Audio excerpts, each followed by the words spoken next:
So recently, NASA have confirmed something that flips the whole story we've been telling ourselves about the moon, and when you hear it, you're going to have that weird double feeling where part of you says, of course, it was right there. And the other part says, wait, why didn't they tell us this 50 years ago? Here's the deal. The moon isn't a dead, dry museum piece. It's a living archive with resources, hidden stability, and real potential for human life. The huge thing is not just one headline. It's how all the pieces finally snap together. Water you can actually use, places you can actually live, energy you can actually make, and a surface that's a launch pad to the rest of the solar system. The confirmation is the click you hear when a safe opens. The combination has been there since Apollo. Now the lock just turned. Let me start where the secret started hiding. After Apollo, a lot of the moon's truth got stuck in dusty boxes. Seismometer tapes, sample bags, gravity maps that looked like static to anyone who didn't know how to read them. Politics shifted, budgets got tight, and the story we told our kids got simplified down to a postcard, gray rocks, footprints, been there, done that. Meanwhile, buried in those numbers were hints of three big things. One, the moon isn't empty. It's got mass concentrations under ancient impact basins, so strong they mess with orbits. Two, the ground hums, moonquakes, not like earthquakes, but real, telling you the interior is complicated, not just a frozen softball. 3. The poles are strange, places where the sun never climbs high enough to melt the frost, where shadows are colder than anything you can imagine outside deep space. Fast forward to, now we've had decades to layer new eyes on top of old ears, orbiters with razor-sharp cameras, instruments that sniff atoms bumping off the dust, infrared that sees warmth like a sixth sense, and radar that can read the first pages beneath the surface. When people say NASA just confirmed, what they mean is the evidence finally hit that threshold where you can't wave it away. Water on the moon isn't a rumor anymore. It's not just a splash from comets or contamination from astronauts. It's in the ground, locked in glassy beads scattered through the soil almost everywhere, sunlit. It's in the polar darkness as ice that you can shovel. It's in minerals that will give up oxygen if you treat them, right? This is not a trickle. It's a toolbox. Now, why does water matter so much? Because water is life support and fuel. You drink it, you grow plants with it, you split it into hydrogen and oxygen, and suddenly you're making rocket propellant. Imagine this. Instead of climbing out of Earth's thick gravity, we're already burdened with all the fuel you'll ever need. You go light. You hop to the moon, tank up at a polar depot, and blast off from a place where gravity is so gentle, you can do with a small push what takes a monster rocket back home. The moon becomes a gas station, a shipyard, a springboard, and none of that is science fiction anymore. The confirmation is that the ingredients are there in forms and places we can reach. The poles are the real jackpot. Wrap your head around a landscape where the sun skims the horizon like a flashlight beam around the edge of a table. You get mountains and crater rims with peaks of near eternal light bathing in soft sunlight almost all the time, perfect for power. A short walk away, down in the craters, you have darkness, so cold it acts like a deep freezer. Inside those shadows, frost doesn't evaporate, it waits. That temperature difference alone is a kind of magic. It lets you dream about a base that has reliable solar energy on the ridge and a mine of ice in the pit. Short-haul, simple logistics. If you've ever tried to build anything off grid, that's everything. But the thing I can't stop thinking about is the stability. Everybody talks about radiation and micrometeorites and dust.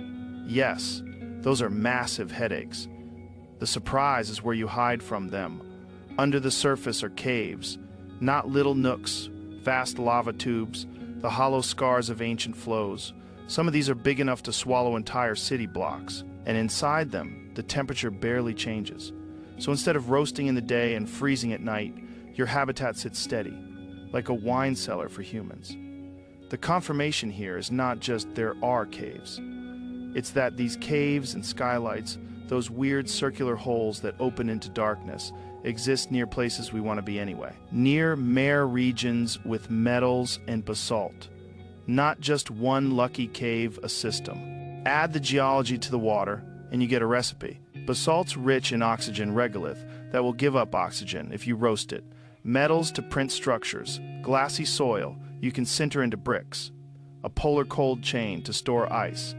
A cave roof to block radiation. Sunlight grazing the rim to power the whole thing. The first time I saw the new maps layered together, illumination, temperature, hydrogen signatures, topography, it felt like looking at a blueprint for a lunar town that nature started and we just have to finish. There's an emotional part to this too. For years, people rolled their eyes at the idea of moon bases because it felt like repeating the past. Now the story is different. We're not planting flags, we're building an economy. And NASA's confirmation isn't a press release victory lap, it's a go or no. Go checklist crossing the line to go. Whether it's a space agency, a private company, or a coalition with 100 logos on the side of the lander, everyone suddenly sings the same chorus. The moon is the cheapest place to learn how to live somewhere that wants you dead. And that skill is the golden ticket to Mars and beyond. Let's get concrete. Picture the first proper base at the South Pole. Not a tent, a village. On the rim of a crater, there's a line of tall solar towers catching that low-angle light. Cables run down into the shadow like veins into an organ. There's a processing plant, a squat box with ovens and tanks, where dusty soil goes in and oxygen flows out. Here's how it works. In human words, moon dirt is full of oxygen atoms bound up in minerals. You heat the dirt with a mix of electricity and chemistry until those bonds loosen. You capture the oxygen gas, you store it. Every bag of dirt becomes air in a tank and steel in a bin. If you feed ice into the system, you get water for drinking and hydrogen for fuel. The place smells like hot metal and fresh plastic, and something sharp you learn is lunar dust. The noise is fans and pumps and voices in headsets outside. Robots trundle like beetles, never tired, never bored, dragging sleds of ice pellets from the dark to the light. And what about people? You don't put the first-generation settlers in flimsy bubbles on open ground. You tuck them into a lava tube, you land near a skylight, an opening into an underground highway, and you build an airlock that becomes the front door to a cavern the size of a stadium. You plant inflatable habitats inside it like seeds. It's 40 degrees in there steady. It's quiet. You run fiber, optic, sun pipes from the surface to pour light into the cave because everyone will go crazy without a sunrise. You seal off a section and turn it into a field with trays of plants, and the air smells like basil and wet dirt. There's a path from the cave to the rim that's short enough you can ride it in a pressurized rover without needing a day trip. This is not fiction. It's a design you can sketch with today's tools. Money changes the temperature of a conversation like that. What's the business case? You don't need one giant answer. You need 5 medium ones? Fuel depots for satellites and deep space missions so they don't need to drag all their propellant up from Earth. Rare isotope production. Helium-3 gets all the headlines. But even if you're not betting on that, there are other exotic materials and vacuum-forged alloys you can make only in that environment. Tourism for the ultra-rich at first, yes, but also research residencies for scientists, the way Antarctica works. Now rotations, seasons, long projects that need a place without atmosphere, manufacturing components that hate rust and love vacuum, and the quiet big one, radio silence. The far side of the moon is shielded from Earth's noise. It's the cleanest radio sky you can get near us. A telescope out there could listen to the universe's first whispers, the kind of signals that don't survive near all our chatter. That's not a trinket. That's civilization. Level science. This is where they've been hiding it for 50 years line hits differently. The secret wasn't a conspiracy folder buried in a vault. It was 1,000 small clues that nobody had the budget or the patience to connect. The Apollo seismometers told us the moon rang like a bell after impacts, not because it's hollow, but because its crust is dry and cracks transmit sound in a weird way. A clue about structure, those gravity anomalies over basins. They hinted at dense plugs under ancient seas of lava, and at the same time warned us that orbits aren't as simple as they look, critical for building permanent satellites over the poles, the weird dust that clung to suits and scraped throats. It told us we need better filters and better seals, and that we should build underground where dust can be managed, the faint readings that hinted at volatile molecules in sunlight. Now we know some of that water is there, even at noon, clinging to grains. The other quiet piece is how dynamic the moon actually is. We love to say, airless, lifeless, changeless, like it's a museum. But the surface breathes in a very lunar way. Sunlight kicks molecules loose, impacts still happen, the ground moves. There are places where frost appears and fades, like a tide you can't see. A base that understands that rhythm can live with it. A base that ignores it will spend all its time replacing seals and sweeping. Confirmation is not just numbers. It's a way of thinking. The moon is not a picture, it's a process. There's a timeline here too, and it's getting real. First comes the repeat of a loop around the moon with people on board to check the systems, talk to the ground, feel the heat and the quiet, then a landing near the South Pole. The early missions are scouting runs with brains on the ground, not just cameras. They'll carry drills to taste layers of dirt like a chef tastes a stew, sniffing for ice, salts, trapped gases. They'll roll out power, not in toy packs, but in systems that can survive the 2-week night where they have to. And they'll do the first real field geology since Apollo, but this time with a second job, prospecting. The goal isn't a flag. It's a spreadsheet full of we can set up here and here and here. If you're building that for real, you start writing lists that sound boring and make the difference between hype and life. Dust mitigation plans, sticky mats, air curtains, brush bots that clean joints every time you cycle an airlock, seal standards on suits so that zippers don't end a life, redundancy on oxygen lines, cargo landing zones far enough away that you don't sandblast your own habitat. Rover garages where the temperature and pressure are stable enough that a mechanic can change a wheel without working in a glove box. A greenhouse protocol for pests we don't even have yet. Fungus loves a warm, wet place, sunlight simulators with timing that matches the Earth day, because your brain is going to need that rhythm or it will break. People will live there, and that changes the script. Morning coffee brewed with water that was ice in a crater 3 days ago. Kids doing school on a screen with delay because the distance makes conversation slow. A weekly routine where everyone does an emergency drill in case a micrometeorite punches a pinhole. You don't notice until the pressure drops at 3 in the morning. Sports invented in 1/6 gravity. Volleyball turns into something like flight training. Quiet moments where you sit with your back against a cavern wall and listen to the hum of air fans and think, we did this. And yes, there will be arguments about who owns what, about who gets to mine where, about how you write law in a place with no air. The only reason those arguments matter is because the confirmation changes if into when. 50 years ago, Moon Colony was a painting on the side of a science museum. Now it's a checklist. Power check, water check, shelter check, fuel check, business check, human reasons check. I want to talk about one more piece of the puzzle that gives me goosebumps. Time capsules made of dust. The moon has no rain, no rivers, no plants. That means when something lands, micrometeorites, solar particles, even atoms drifting from far away, it stays layer on layer like tree rings without the wood. You drill down into the regolith and you're reading the sun's mood swings across millions of years. You look at chips of rock thrown up by impacts and you're holding snapshots of the early Earth. Not our rocks, but the record of what hit us. The far side is especially precious because it's quiet. In 100 years, I want a museum on the far side that's not full of paintings, but of the universe's first radio whispers recorded with instruments you can't use anywhere else because our planet is too loud. That's the kind of project you can only do on the moon. The confirmation that we can live there long enough to do slow science. That's huge. So what's the catch? The moon is honest in the way a desert is honest. It doesn't try to kill you. It just doesn't try to help. The dust is sharp, like tiny glass knives. The radiation doesn't care if you're an engineer or a poet. Thermal swings can split metal if you design lazy. Communication delay turns small screw-ups into big ones if you don't plan. Robots will break at the worst time, and yet all of those are engineering problems. Difficult, yes. But we already know half the answers because Apollo taught us in blood and sweat. Better filters, better suits, better seals. Underground living, smart power. Keep your landers far from your homes.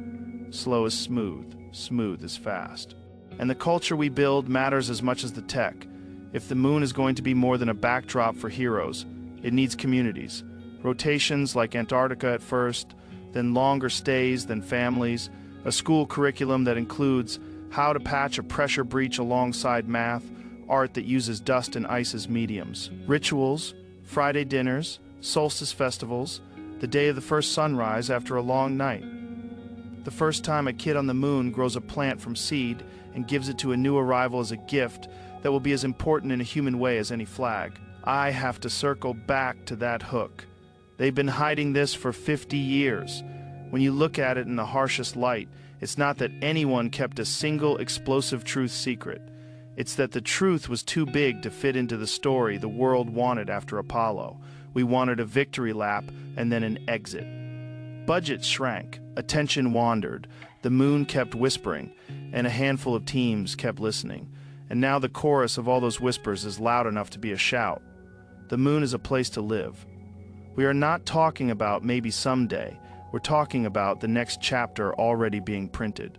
Imagine the first launch of a cargo vehicle carrying nothing but empty tanks and mining gear headed for a polar outpost. Imagine the first time someone taps a valve and pale vapor hisses into a tank on the moon and someone on the comms says, "Oxygen transfer nominal," and they laugh because that sentence used to be a dream. Imagine the first depot refueling a ship that never touched Earth, sending it onto an asteroid to scout resources we've only seen as bright dots. Imagine the first kids learning to ride bikes on a smooth floor inside a lava tube, while their parents teach them how to listen for the crackle of a suit seal. Imagine the first radio astronomer crying quietly, because the data from the far side is so clean it looks like a lie. That's the scale of Hugate we're talking about.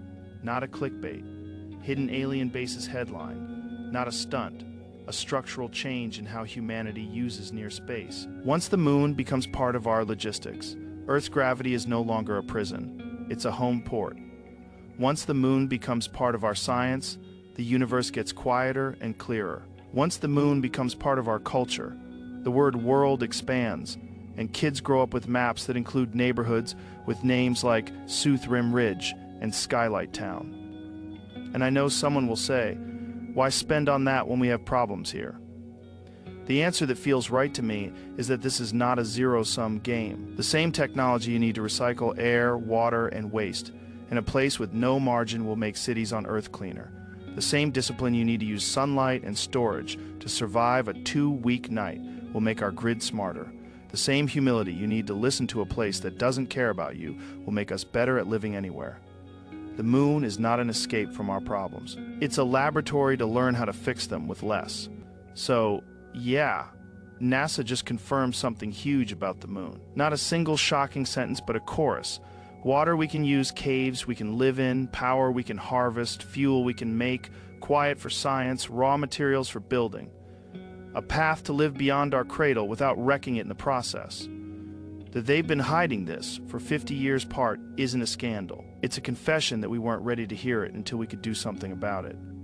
Now we can. If I had to leave you with one picture, it would be this.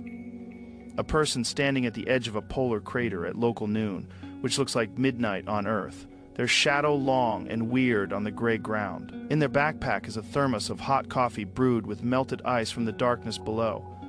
Behind them, a cable hums softly with power from a tower catching sunlight that barely spills over the rim. Down in the pit, a crawler's headlights move like slow stars, carrying ice to a processing shed. Above, the earth hangs blue, white, alive. The person takes a breath from their suit and knows the air was pulled out of rock this morning. They tap the radio and say, "Transfer steady, habitat pressure nominal." And then, because they can, they just stand there for a second and look at everything we've turned from rumor into home. That's the moment we'll understand what Hugate really meant, not a headline, a horizon.